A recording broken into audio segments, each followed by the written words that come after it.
علی ولی تک ہو گیا؟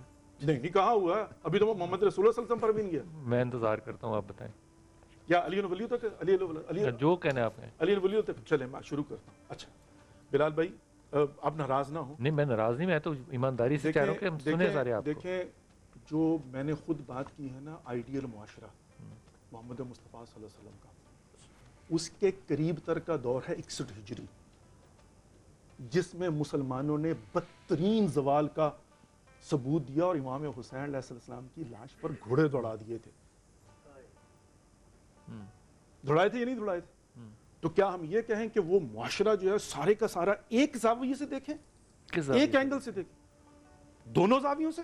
وہ لشکر یزید ہے اس کو بھی بتائیں کہ جناب یزید اس پر لعنت کریں، اور لشکر امام حسین علیہ السلام اگرچہ 72 ہیں ان کی بھی تعریف کریں، بات ختم ہوگی.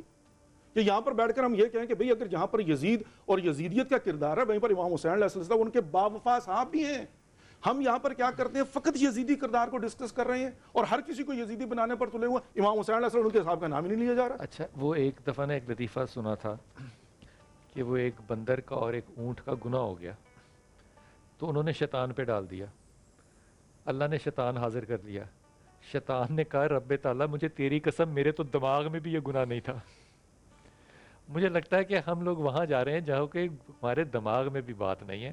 اس بات کو صرف اتنا ہی رکھیں کہ یہ زمانہ جو ہے یہ اسلام ہے، مسلمان ہے، بڑی اچھی بات ہے. یہاں پہ ہندو سکھ عیسائی بھی رہتے ہیں، وہ بھی بڑی صحیح بات ہے. لیکن معاملہ یہ ہے کہ اس معاشرے نے تشکیل پانا کس سے ہے؟ یا یونیورسٹیوں کالجوں سے، یا علماء اکرام سے.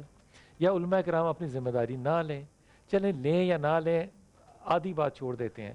لیکن کیا معاشرہ زوال پذیر ہے؟ اگر ہم کہہ لیں کہ نہیں ہے تو ہم گفتگو ہی بدل دیتے ہیں. اگر ہم کہیں کہ یہاں پہ غیبت ہے، اب غیبت جائز ہے، اب کورٹ میرجز کا رواج ہے، پہلے نہیں تھا، اب اولڈ ایج ہومز ہیں، آپ کر لیں جسٹیفائی، بھئی ہیں. اب ماؤں کو نکالا جاتا ہے شام کو، آپ نے دیکھا ماؤں کو کس طرح سے نکالا گیا ہے. اب یہ ساری حقیقتوں کو ہم کس طرح سے انڈرسٹینڈ کیسے کریں؟ چلیں یوں کر لیں، ان کو سمجھنے کے لیے کیا زاویہ کریں؟ پہلے امت سمجھیں، پہلے ڈیفینیشنز کریں جو کہ آلریڈی ڈن ہے. سوسائٹی کو ری ڈیفائن کرنے کی میں نے ویل کو ری انوینٹ تو نہیں کرنا نا. سوسائٹی ایسے ہی ڈسکس ہوتی ہے کہ کوئی رسپانسبلٹی لے. کوئی یہ کہے کہ آئیڈیل نہیں ہے رسول پاک صلی اللہ علیہ وسلم، کتنی جاہلانہ بات ہوگی. لیکن زمانہ نیچے آ رہا ہے تو کیا ویسا ہی زمانہ آئے گا؟ نہیں آئے گا. فتنوں کے زمانے آئیں گے. ہم نے پریکاشنری میز کیا لینے ہیں اور وہ کون لے گا؟ مجھے سوال جی بسم اللہ. اب میری ایک گزارش ہوگی، وہ یہ ہے میں کہ بولوں تو جو مرضی کہنا. آپ سے تو میں کہہ ہی نہیں رہا ہوں. گزارش یہ ہے کہ میری آپ سے مؤدبانہ درخواست ہے کہ جناب کو مزید بھی ٹائم دے دیں تاکہ جناب کا یہ شکوہ نہ رہے. یار میں بولا نہیں، میں اپنی بات بھی کر رہا ہوں تاکہ جناب کو یہ شکوہ نہ رہے کہ میری بات چونکہ مکمل نہیں ہوئی اس لیے میں اب فلاں کی گفتگو میں بیچ میں بات کروں گا. تو اگر مؤدبانہ میری درخواست قبول کر لی جائے تو پھر میں اپنی رائے دے دوں گا. اگر میری درخواست قبول نہ کی جائے تو مجھے کوئی اعتراض نہیں، میں چپ ہو جاتا ہوں. نہیں آپ اپنی رائے دیں نا. جزاک اللہ. اچھا اب میں اپنی رائے دوں گا. اس بات کا پورا امکان موجود ہے کہ میری رائے سے بلال بھائی آپ یا جناب کو اختلاف ہو اور اس اختلاف کا بھی احترام ہونا چاہیے.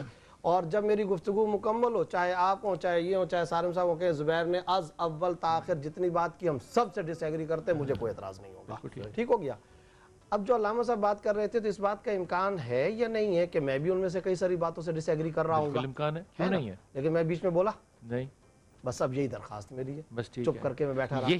یہی اخلاقیات ہے جس کو کہ آج ہم آج تجزیہ کرنا چاہتے ہیں. جب ہم یہ کہتے ہیں فلانا جذباتی ہو رہا ہے تو سوال یہ جذبات ہونا تو ریئیکشن تھا، ایکشن کیا ہوا تھا یہ تو بعد میں چھوڑ دیں، اب آگے چلتے ہیں. پہلے کیا تھا؟ اچھا اب میں جو گزارش کرنا چاہتا ہوں وہ یہ ہے کہ آپ نے کہا کہ پہلے یہ تھا جب انٹرو کے اندر ابھی، اور اب یہ بچپن میں یہ دیکھا تھا مائیں اس طرح سب کچھ.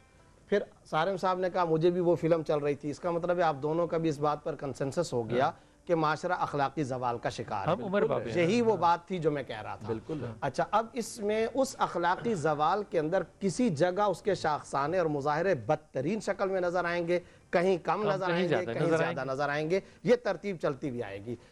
سوسائٹی کے طبقات میں سے بعض طبقے ایسے ہوں گے جن میں خیر غالب ہوگی، بعض ایسے ہوں گے جس میں شر زیادہ غالب ہوگا. میں پوری دنیا جاتا ہوں، ابھی OIC کی کانفرنس سے ہو کر کے آیا. عرب عجم کی اسلامی ممالک کے اسلامک فقہ اکیڈمی کے ہمارے ساتھ جو اعضاء اور اراکین تھے، ان سب کا کہنا یہ تھا کہ ہمارے معاشرے میں جو شباب ہیں ان کے اندر فساد بہت زیادہ آ گیا ہے. اسلامی نظریاتی کونسل کا ہمارے ممبر، جو شباب نوجوان جو ہیں، اللہم اصلح شباب المسلمین. اب تو حرمین کے اندر بھی یہ دعائیں خاص طور پر ہوتی رہتی ہیں میری نوجوان بہنوں اور نوجوان بھائیوں سے متعلق. میرا نظریہ اور موقف یہ ہے، سائنس اور ٹیکنالوجی کے اعتبار سے ہم نے بحیثیت انسانی مجموعی طور پہ ترقی کی ہے، اخلاقی طور پر ہم زوال کا شکار ہیں. ہم نے تو وہ بھی نہیں کی. جی ہم نے تو وہ بھی نہیں کی. اکانومی کے اعتبار سے اور سائنس کے اعتبار سے بھی ہم زوال پہ. اچھا اب سوال یہ پیدا ہوتا ہے اس کے اسباب. تو میرے ذہن میں ریپیٹ کروں گا، پہلا اس کا علاج کہہ دیں، سبب کہہ دیں، یہ میری طرف سے ترغیب کہہ دیں، میری طرف سے التجائے عوامی کہہ دیں کہ ہم کو چاہیے ہم قرآن کی تلاوت کریں اور پلس قرآن کو ترجمے کے ساتھ پڑھیں. ایک لفظ ایڈ کر لیں، ایمانداری کے ساتھ. ایمانداری کے ساتھ. اچھا اب یہ بات میں جو عرض کر رہا ہوں، یہ بتائیے رسول اللہ صلی اللہ علیہ وسلم سے پہلے کا زمانہ کون سا زمانہ تھا؟ جاہلیت کا تھا نا. میں نے نہیں کہا، آپ نے خود ہی کہہ دیا. یہ جاہلیت کا زمانہ چل رہا ہے، اس میں اب آیت اتر رہی ہے. آپ صلی اللہ علیہ وسلم تشریف لائے. لقد من اللہ علی المؤمنین اذ بعث فیہم رسولا من انفسہم یتلو علیہم آیاتہ ویزکیہم ویعلمہم الکتاب والحکمہ.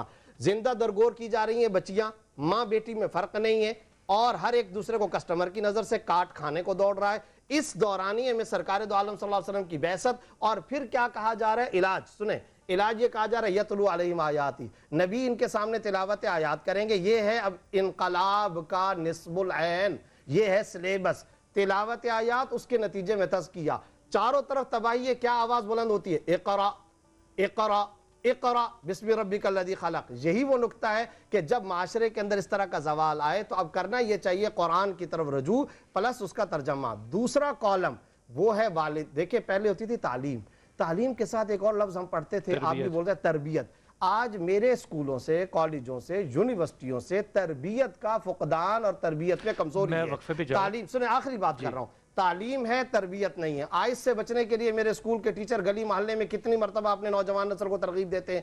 نشہ ضلعوں کے ضلع اس کے اندر غرق ہو گئے. میں خود دیکھ کر کے آ رہا ہوں، ہم اسی سوسائٹی کے سارے برنی بار بار یہ کہہ رہے ہیں ہم ان گلیوں میں رہ رہے ہیں، ان محلوں میں رہ رہے ہیں، پورے علاقے، پورے ڈسٹرکٹ اس کے اندر عورتیں بھی ملوث، مرد بھی ملوث. آئیے میرے ساتھ تربت میں آپ آ جائیے، اور ماڑا کے اندر پوری اسٹیبلشمنٹ پریشان، ہر ایک نشے کے اندر مبتلا، چھوٹے بچے سے لے کر کے اس کیا ہے ضلع کے ضلع پورے. اچھا آگے چلے. اس سلسلے میں ہمارے آخری بات، اس سلسلے میں ہمارے اسکولوں، کالجوں، یونیورسٹی اور پلس مدارس کو بھی تعلیم کے ساتھ تربیت. تیسرے نمبر پہ ریاست بھی تربیت کرتی ہے. ریاست کی بات سے شروع کریں گے، لیکن میں آپ کی بات سے، آپ نے خود اجازت دی ہے کہ آپ میرے سے متفق نہ ہو سکتے ہیں. بالکل میں بالکل متفق نہیں ہوں اس بات پہ کہ آپ کہتے ہیں کہ تعلیم ہے تربیت نہیں ہے. او بھائی مجھے 22 سال ہو گئے پڑھاتے ہوئے، کہاں ہے تعلیم؟